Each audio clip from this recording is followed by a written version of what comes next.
Jordan, who's also celebrating his 58th birthday today. Happy birthday, my man. Let's go to Mr. Mike Wilbon. He's back in the house. Steph in the MVP race. Talk to me for a second, Mike Wilbon. Where do you view him at right now?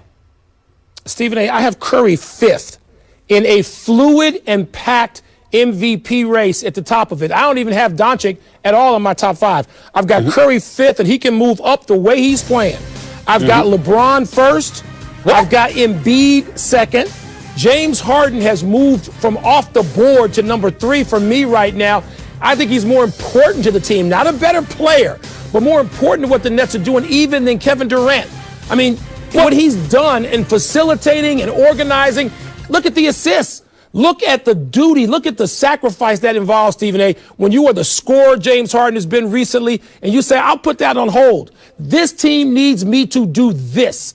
James Harden is third, and he may go up that list some more. And then we've got others. We've got Jokic. Look, forget all of that. Let's go back to your list. Let's go back to your list. First of all, I don't have LeBron James number 1. I got Joel Embiid number 1 and LeBron number 2. Okay. But I would say this. I appreciate everything that you said about James Harden, because right now he's playing sensational basketball and reminding us what a superstar he is. But my goodness, what about Damian Lillard in Portland? Have we forgotten about him, Mike? No, you don't even have him on your list. Not at all. Listen, I've got Damian Lillard and Steph Curry as the 2 starting guards in the Western Conference. And Dame may move up that list too. I said fluid, all right? And so, listen, Stephen A., it's packed. There's a lot of great players having individual great efforts going on right now. But who would you take off my list? Tell me that. Oh, my goodness. Jokic is there. He warrants consideration. But I don't know if I'd put him ahead of Damian Lillard. I don't know if I'd do that right now. That's just right now, Stephen A. We got how many more games left? 45 games left in this season. All right. There's plenty of time for change. So you flew it with your MVP. You flew it with who's coming out of the East. I mean, Mike, if I give you more airtime, I don't know what's next with you, Mike. I don't know what you'll be fluid about next. All right, man. And how do you not have LeBron James 1? How do you not have LeBron 1, Stephen A? No, I got Joel Embiid 1, at least for now. By the way, stay right there. Don't go anywhere. We're closing in. Oh, excuse me. Speaking of Joel Embiid, look at him out there shooting jump shots. Back ain't hurting that much tonight.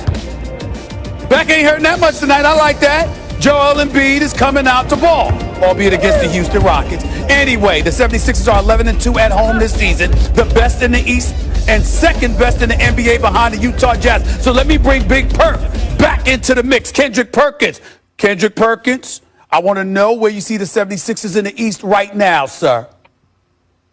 Oh, they're the best team in the Eastern Conference, and make no mistake about it. And look, I know you want me to straddle the fence, but I'm sticking to it, okay?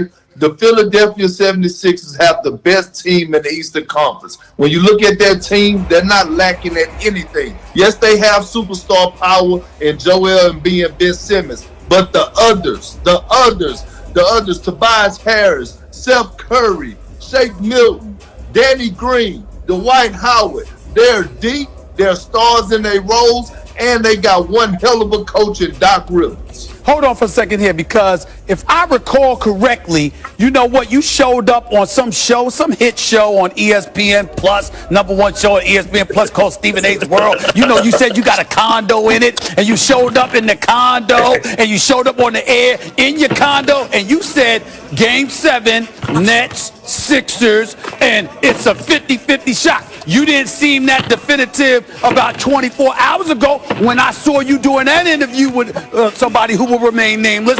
Now you sounding bold again. What's that about?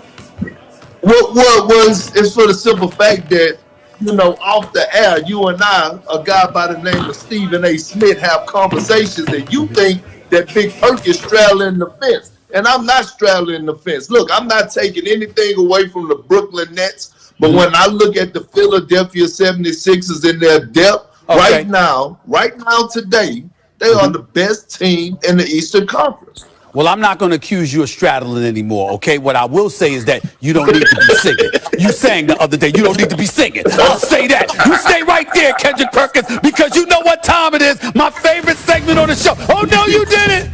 No, you didn't. Let's go to number 5 on the list. R.J. Hampton. Look at what he does to Cedi Osman for the Cleveland Cavaliers. Yeah! Oh, no, you didn't dunk on that brother like that. Oh, no, you didn't. Did you see that big perk? Did you see that Wilbon? Yes, I mean, he looked a little bit like LeBron James there dunking on that brother over. like that. Except he was dunking on a Cleveland Cavalier. I mean, my goodness. No, you didn't, R.J. Hampton. No, you didn't do that to CD. No, you didn't. Let's go to number 4 on the list, please. Let me say, oh, my Lord, this is the Celtics going up against the Raptors. In 30 seconds, 6 different shots were missed. These are professional basketball teams, ladies and gentlemen. They're supposed to play a better brand of basketball than this. A 3 is missed. Layups are missed.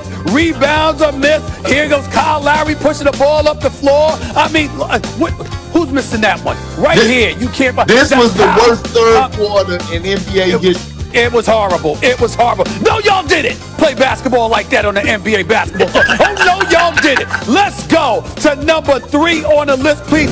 This is how you play basketball in the NBA. Utah Jazz. Look at that ball movement right there. Look at this. Back-to-back possession. Ingle. I mean, O'Neal. Look at these brothers right here. Bogdanovich to Rudy Gobert for the slam. I mean, 9 different times got past the ball. No, you didn't show that level of fluidity. No, you didn't. Look at the unselfishness. Making an old school dude like Mike Wilbon so proud. So proud. This is why he takes his sons to basketball games to see something like that. Let's go to number 2 on the list. Look at Danilo Gallinari, Mike Wilbon. Look at the big perk. 1, 2, 3, 4, 5 pump fakes to shoot an air ball. What the hell is that? I mean, my Lord, Gallinari. No wonder you're not a Knick any longer. Oh, no, you didn't. Throw a bunch of pump fakes for no reason whatsoever. No, you didn't.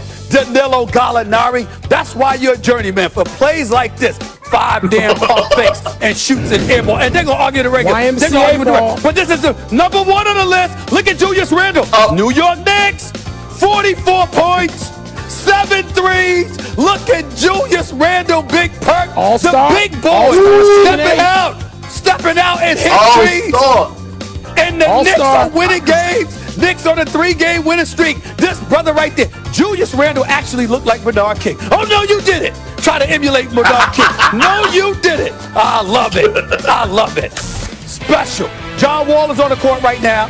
I actually think he's playing pretty good considering coming off of the Achilles, averaging 20 and 6. Not bad. Without the previous 2 years. Coming up next, it's the Rockets and 76ers on ESPN. Holla! You are watching SportsCenter.